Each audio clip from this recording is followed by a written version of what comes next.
من الوضع واقفا نادي الاهلي في الصداره، من الوضع واقفا 3 اهداف، 2 للسوليه، حسين الشحات اخر دقيقتين، وبصراحه ربنا نتيجه ولا اروع والنتيجه ولا احسن. بهذه النتيجه يعتلي النادي الاهلي صداره الدوري بفارق 3 نقاط عن اقرب منافسيه. لسه هنشوف بقى نادي الزمالك هيبقى تاني ولا تالت، مش قصتنا، احنا خلينا في فرحتنا الكبيره. طبعا فرحه النهارده بتكمن في حاجتين، اول حاجه اللي احنا كسبنا اللقاء وخدنا ال3 نقط، تاني حاجه اللي احنا كسبنا الطموح متمثل في عبد الله السعيد ورمضان صبحي. اهلا بكم في قناه وليد حلمي الاهلاوي.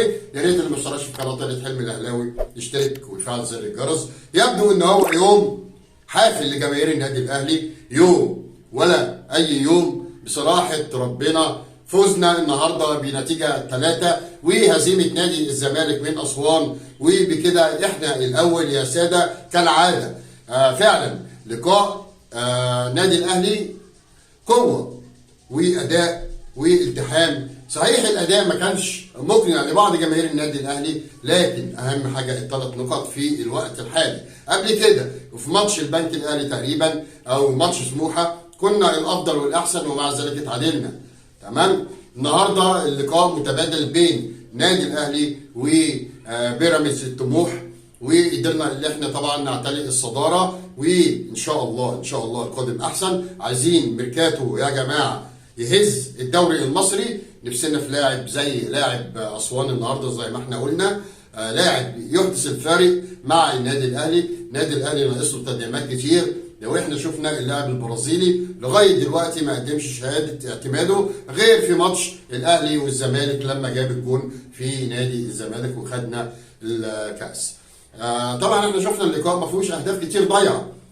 لو احنا شفنا بعد ما النادي الاهلي جاب الجون الاولاني تراجع النادي الاهلي شويه، وقدر من كوره محمد حمدي يديها لعلي جبر، لكن طبعا تعتلي العارضه، ودي كانت اكبر فرصه، مفيش فرص تاني. لكن النادي الاهلي لما احرز الهدف الثاني لعمرو السوليه مسك زمام الماتش، وضاعت مننا كوره واثنين، والاداء تحسن كتير، وكان في استحواذ كبير للنادي الاهلي بعد الهدف الثاني. انا بتكلم يا جماعه بعد الهدف الثاني. وطبعا الكريمه الاخرانيه الحلوه اللي بنحلل بيها الجون الثالث بتاع الشحات. طبعا هو عايز يديها كره عرضيه، حتى لو هي عدت وراحت للاعب النادي الاهلي كان هيدخلها جول، يعني فيها نسبه توفيق، بس هي كده كده كانت رايحه للجول. طبعا بنتمنى اللي احنا من هنا ونبدا نقطه انطلاق لاستعاده الدوري العام. احنا جمهور بنحب نفرح، ودايما النادي الاهلي معودنا على الفرحه. سيبك من اخر سنه او سنتين اللي هم الدوري بفعل زي ما احنا قلنا، وحاجات كتير مش هنتكلم فيها لان احنا اتكلمنا فيها كتير وكلكم طبعا فاهمين وعارفين. بحيي جماهير النادي الاهلي اللي حضرت بكثافه النهارده في استاد القاهره، وكأن عزوف الجماهير عن حضور اللقاءات كان لبعد الاستاد بتاع وي والسلام، استاد طبعا النادي الاهلي. فطبعا استاد القاهره ده ملعب النادي الاهلي في من السبعينات، فاحنا بنتمنى ان احنا نلعب في استاد القاهره على طول، بيدينا قوه بيدينا دفعه، الارض كويسه، بنحافظ على لعبتنا، فبنتمنى طبعا ان احنا نستمر في هذا الاستاد لغايه بقى ما الدوري يخلص، لغايه بعد كده بقى ما نشوف الدنيا هتمشي ازاي، خصوصا احنا داخلين على معمعه كبيره جدا افريقيا زي ما انتم عارفين. خلاص القرعه طبعا احنا عارفين مين معانا، واللقاءات هتبدا، وقبلها كاس العالم للانديه. وطبعا احنا بنتمنى ان احنا نوصل للمباراه النهائيه، لان احنا خدنا ثالث العالم كذا مره، وفي ناس طبعا زعلانه جدا جدا ان النادي الاهلي في كاس العالم للانديه، لكن الفرصه بتيجي للابطال، لان احنا اتظلمنا في افريقيا واتظلمنا في ماتش الوداد، والقصه الشهيره بتاعت الاتحاد المصري والجواب المخفي، وطبعا قصه الاتحاد المغربي في ان اللقاء يتلعب في المغرب، وكده انت بتضعف فرص النادي الاهلي، فبالتالي الكاس ضاع، هنقول برضه فعل فاعل. لكن من هنا هنبدا الانطلاقه لاستعاده كاس افريقيا، واللي احنا نقدم اداء مشرف يليق، مش هنقول بالكره المصريه لان الكره المصريه انا اسف مفيش. اللي بيفرحنا دايما هو النادي الاهلي، وهو بالنسبه لنا السعاده كلها في الفوز، خصوصا طبعا للاسف بعد ما نادي الزمالك كسب الاثنين دوري، حاسس اللي هو خد كاس العالم، حاسس ان هو مليء بالبطولات ودولابه مليانه بالكؤوس والدوريات. يا جماعه فرقه خاويه والله العظيم ثلاثه. وشفنا اللقاء النهارده، لو انت عجبت ورقه وقلم وحسبت كان المفروض يبقى كام نقطه بين الاهلي والزمالك حاليا، كنت هتعرف ان الفرق مش هيقل عن 10 نقاط. هتقول لي ازاي؟ هقول لك احنا تعادلنا ماتشين وللاسف يعني احنا اللي فرطنا في الفوز، فبالتالي ضيعنا 4 نقاط مننا. وماتش النهارده كان هيبقى 7 والزمالك كسب البنك الاهلي في الدقيقه السادسه وبعدها الحكم صفر، يعني كان ممكن الماتش يطلع تعادل. فبالتالي كل الدعم للنادي الاهلي متمثل في مجلس اداره النادي الاهلي بقياده كابتننا الاسطوره العظيم كابتن محمود الخطيب، وجماهير النادي الاهلي 80 مليون اهلاوي بيمثلوا قوه ضربه للنادي الاهلي، وده اللي مزعل ناس كتير قوي. وشفنا طبعا الاعلام الزملكاوي عامل ازاي، وشفنا قصه القطر بتليفون المستشار مرتضى منصور يحجز قطر كامل لجماهيره.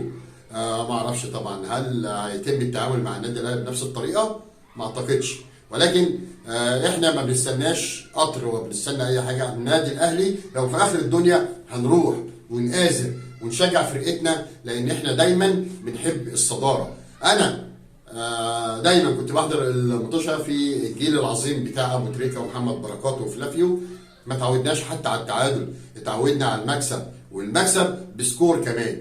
كنا بنلعب نادي الزمالك نقول احنا هنكسب كام. الدوري يا جماعه في الملعب، الدوري في الاخر خالص هيروح لمن يستحق ان شاء الله. بس طبعا احنا بنتمنى من التحكيم يكون عادل. شفنا النهارده ماتش الزمالك في ضربتين جزاء لاسوان زي ما احنا قلنا في الفيديو الاولاني وما اتحسبوش، وكذلك النادي الاهلي بيتعرض للظلم التحكيمي. ودينا طبعا شفنا مطوشه كتير جدا جدا جدا. فاحنا ما نستناش يا جماعه من التحكيم انه حتى يبقى عادل، وده ابسط الحقوق. لكن انا بطالب النادي الاهلي زي اول 3-4 مطوشه لما كنا بننزل نهاجم الخصوم ونضغط عليهم ونحرز جون واثنين وثلاثه، ساعتها ما فيش حكم هيقدر ان هو يضطهدك او يحاول يعني ما يدكش حقك، لان خلاص كده الموضوع بيبقى خلصان والثلاث نقاط للنادي الاهلي. فبنتمنى ان شاء الله الصداره اهلاويه، لان ما ينفعش نخسر الكاس يا جماعه ثالث مره. احنا عارفين طبعا الزيطه اللي بيعملها جمهور المنافس، لانه طبعا محروم. لما انت بقالك 20 سنه خدت كام بطوله؟ ما تنساش الكلمه الشهيره اللي نادي الزمالك مش بالبطوله ده حب بالطفوله، وكلام طبعا ما بيقولوش الا الفشله.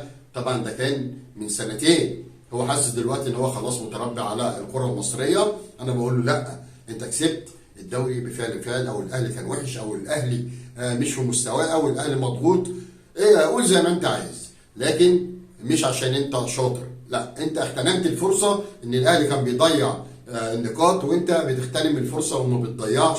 فبالتالي الغلبه كانت ليك في النهايه، ومن هنا نقطه البدايه. وتحيه خاصه لكل ما هو اهلاوي متمثل في جماهير النادي الاهلي، بالاخص حبايبي طبعا اللي وحشوني، واداره النادي الاهلي ولاعبين النادي الاهلي. وبنستنى كابتن محمود ميركاتو شتوي يعمل الفارق، او يكون السحر في النادي الاهلي، واللي احنا نقدر نرجع زي الاول. عايزين 6 صفقات سوبر يا كابتن ان شاء الله. ومش هطول عليكم اكتر من كده. يا ريت اللي ما تابعش قناه طريق حلمي الاهلاوي يتابعني ويفعل زر الجرس. ويا ريت طبعا ما ننساش المشاهده واللايك. دعمكم هو اللي هيوصلنا للي احنا عايزينه، وبنستنى دعمكم دائما وابدا. وما تنسوش تتابعوني على انستجرام وتويتر. اشوفكم على خير في الفيديوهات الجايه. ومن النصر الى النصر، للاهلي فوق الجميع. الف مبروك لكل الاهلاويه، والسلام عليكم ورحمه الله وبركاته.